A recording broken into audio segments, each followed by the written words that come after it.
Welcome to the Joy Lab podcast, where we help you uncover and foster your most joyful self.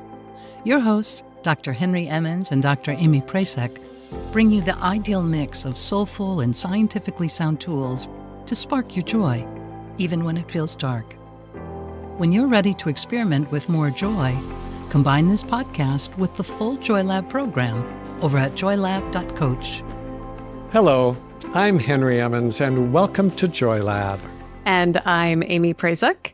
And today we are working with our element of compassion and the final level of Dr. Gabor Maté's 5 levels of compassion, that framework he's presented. So again, this is the last one, and this is the compassion of possibility.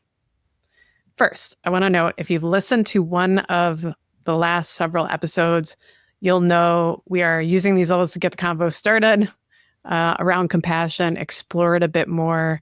We're taking the Joy Lab twist on it. So if you're in the program, you'll probably realize that these levels show up in your experiments as well. And we are going in order. There's a bit of a linear nature to these. You can stay right here. If you haven't listened to the other ones yet, you can go back later. That's fine. So let's get into this. The compassion of possibility, the 5th and final level proposed by Maté. I love this. Maté describes this as our ability to look beyond the suffering of dysfunction, to see beyond what is dark and see what is good and right with someone or ourselves. You brought this up last episode, Henry, or a couple episodes ago. So you and Maté are definitely on the same wave here, I think. I'll give an example of this compassion of possibility, taking the same example from one of our earlier episodes on these levels. So if you're experiencing depression and feeling really stuck, you're suffering is how it feels, right? Can you see more than just that in yourself? See more than just the perceived dysfunction? See beyond the manifestations of your suffering?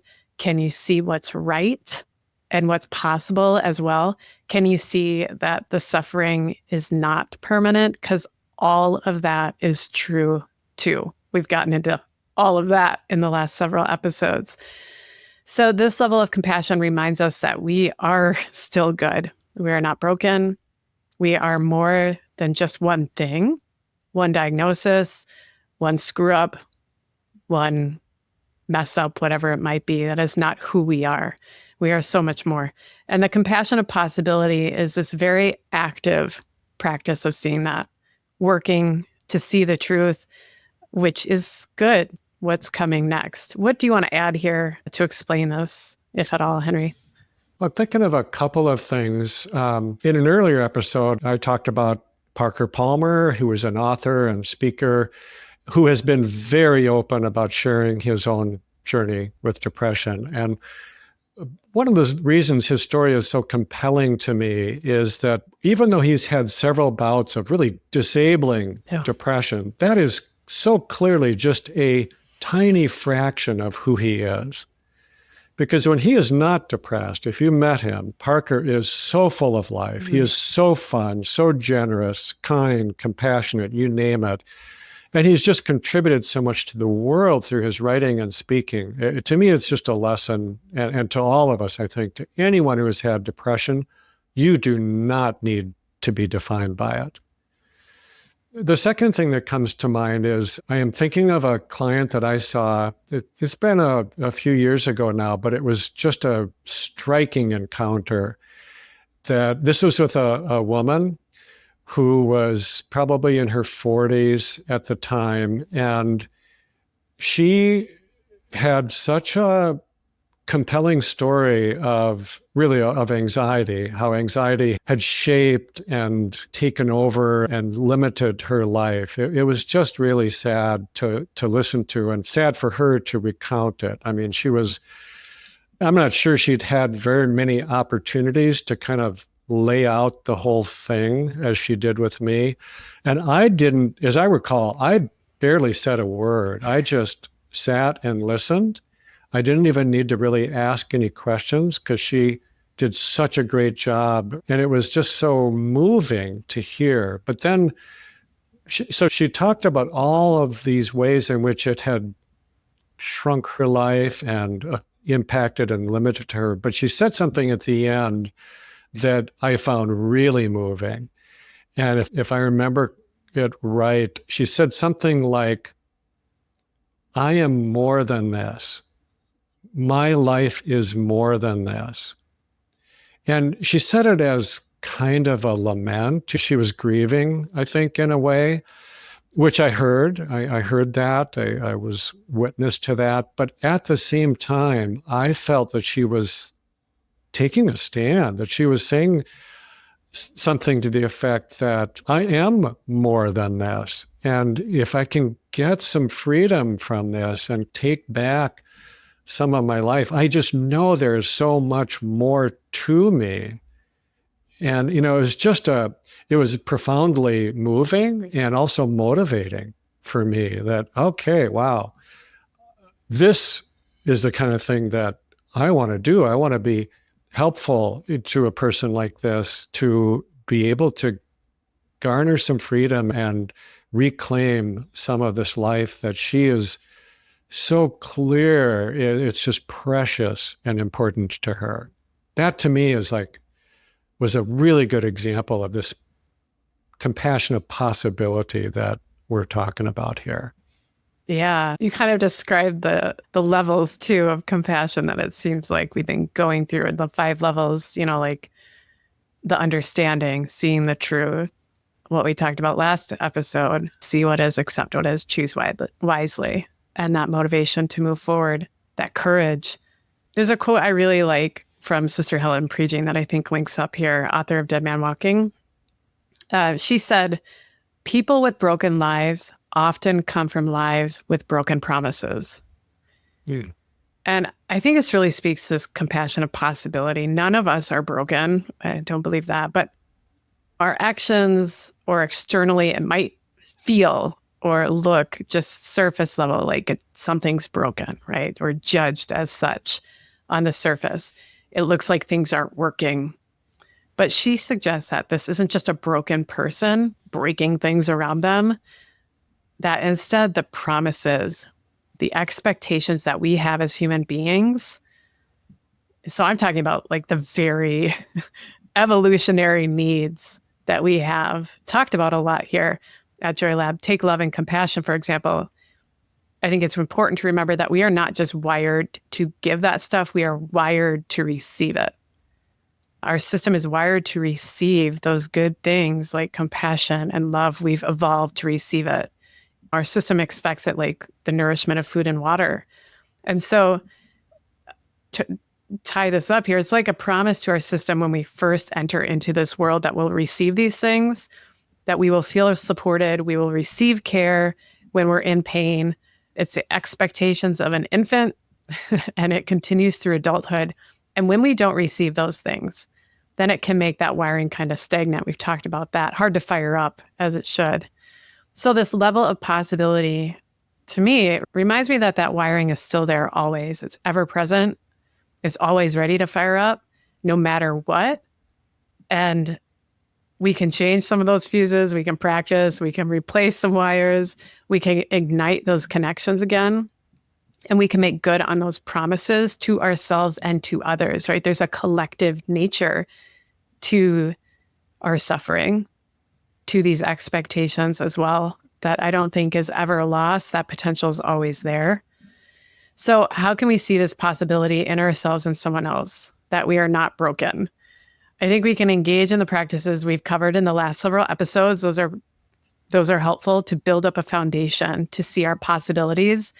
And then we just need to look, because when we look for something, we will find it. When we look for dysfunction, we will find it. When we look for possibilities, we'll find that too.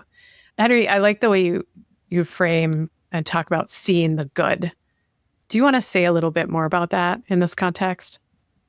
Sure.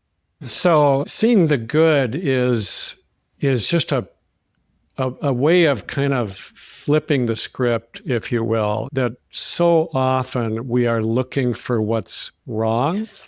And we've talked before about this widely held perception that We have this built-in monitor for being just a little bit negative, for tending to see what's wrong because it might threaten me in some way. And if I can see it, I can maybe avoid it. So that negativity bias that is part of our biology, I think. But there is also this positivity bias, if you will, that is wired into us just as strongly, if not more so, that we just don't exercise as much. We're exercising, we're practicing the tendency to see what's wrong with me, what's wrong with my relationships, with my world outside of me. We always gravitate toward that.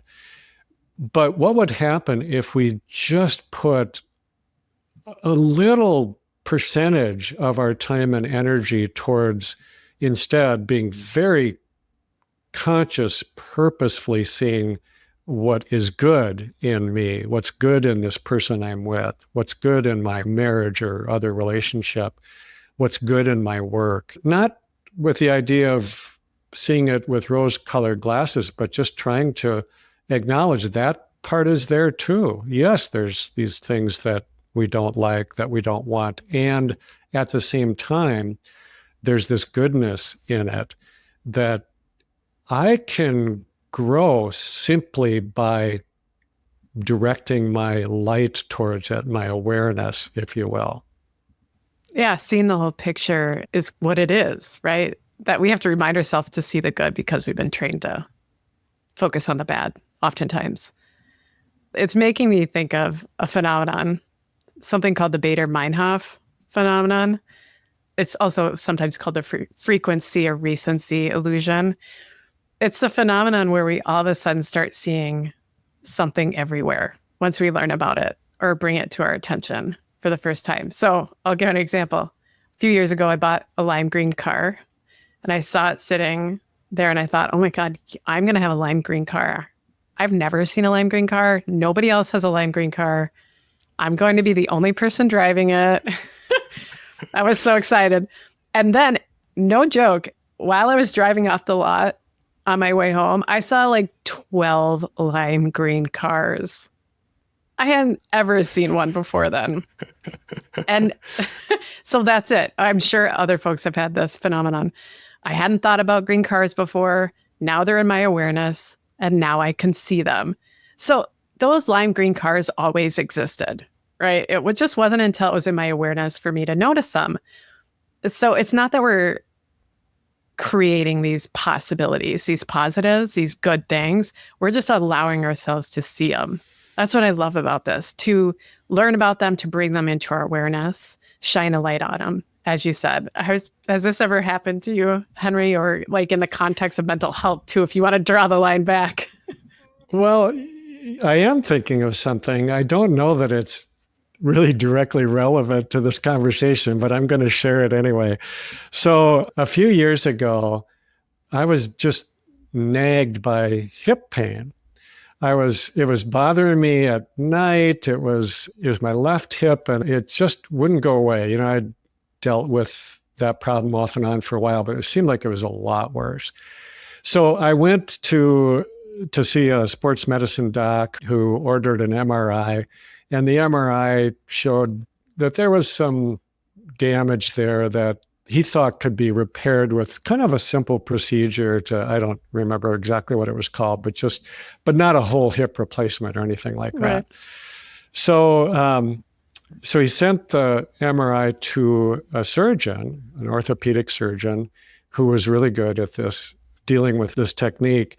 And it took a couple of weeks, but the surgeon's nurse called me one day.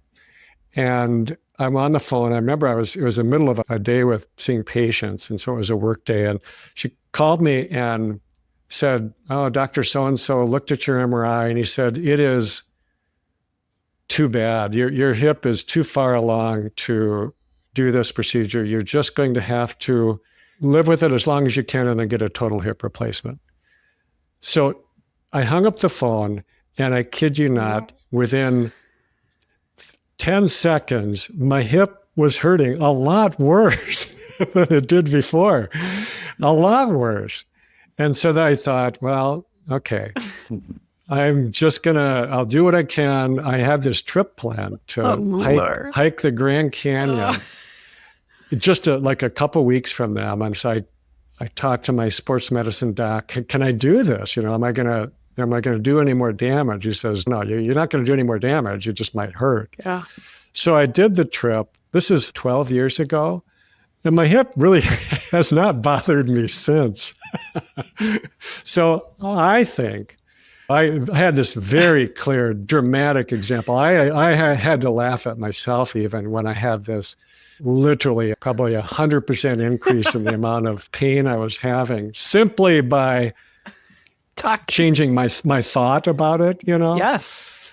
But then I changed my thought again and just decided, well, I'm just going to go about my active life and kind of see what happens. And it felt so much better. I just forgot about it. So that's where the possibility comes in. It's like, okay.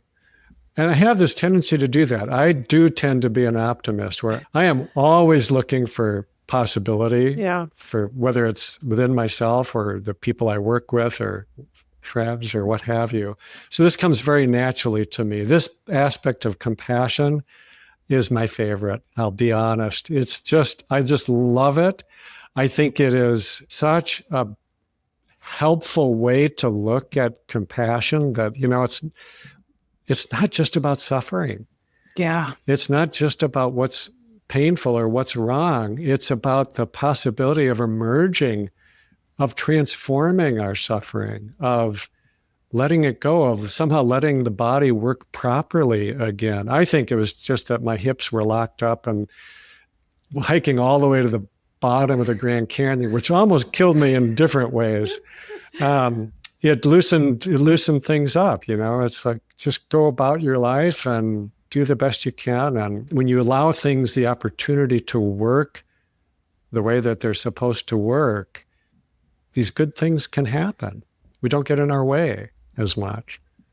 Yeah, because that's how they work, right? It is, we, again, are a multitude of things. I think as somebody who is not really an optimist, this one is hard for me, but at the same time, I really like it, the compassion of possibility, because I don't want to miss what is before me, right? So it's not that, again, we're not trying to pull things that don't exist. We're trying to see the whole picture. And to not see the possibility that is within something is to not see something. So I don't want to miss it. I don't want to be wrong about something.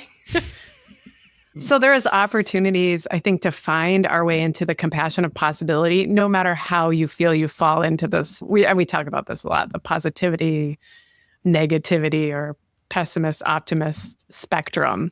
This is not outside of anyone's capabilities, even us pessimists. This is a skill, just like the rest of them. So we're wrapping these 5 levels of compassion up. I hope that this has been really helpful for you all. I feel like it's been helpful for me, just working through these levels as well as we were prepping for these episodes. I am just constantly reminded as well during our element of compassion over at the Joy Lab program, when we're really working on it, how good it feels to practice it. It's never a drag. It's not like going to boot camp class or something, getting your butt kicked and needing to lay on the couch with ice packs, or getting to the bottom of the Grand Canyon and realizing I'm just not getting back up yet. You can always get back up to practice this stuff. It's not that it's easy, but it is always nourishing, no matter who you are. I think that's what's really beautiful about this. So I'm excited as well. Gratitude is our next element. That'll be just as nourishing as this compassion one. So be sure to stay with us for our next episodes on that element. Until next time, let's close with some wisdom that speaks to this compassion and possibility. This is from Nelson Mandela, a sage of compassion and action. I'd say here's what he said. Our human compassion binds us, the one to the other, not in pity or patronizingly, but as human beings who have learned how to turn our common suffering into hope for the future. Thank you for listening to the Joy Lab podcast. If you enjoyed today's show, Visit joylab.coach to learn more about the full JoyLab program. Be sure to rate and review us wherever you listen to your favorite podcasts. Please remember that this content is for informational and educational purposes only. It is not intended to provide medical advice and is not a replacement for advice and treatment from a medical professional. Please consult your doctor or other qualified health professional before beginning any diet change, supplement, or lifestyle program. Please see our terms for more information.